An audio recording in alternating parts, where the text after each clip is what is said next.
When Troy was getting ready for the Hall of Fame induction that ended up getting canceled, like the first time through, right? It got canceled. Because of COVID. Correct.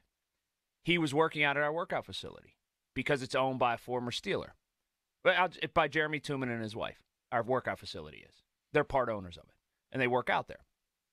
And so Troy would work out there as he was still living in Pittsburgh and trying to, he took a year off, is what he explained, to just travel and do things. And then he wanted to look good for the Hall of Fame ceremony. Mm-hmm. So Troy would go in there, and he'd work out like by himself, because it's like a group workout place. Well, one day he worked out with the kind of regular class, if you would. He would do that quite a bit, but I would go to a different class. I would largely work out at 11 o'clock in the morning after the morning show. Well, Troy was in there one day, and he said to myself and a couple buddies, it was a group of 3 workout where you did different things. It was like a conga line. You did a workout.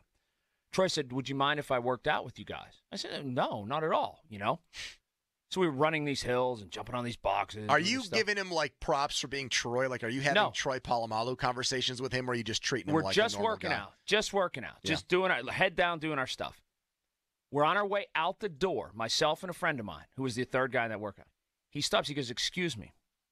We stopped, and he said, I'm humbled and overjoyed that you permitted me to work out with you today. And I kind of stopped, and I said, hey, no problem. And then he was on his way out, and he got in his car.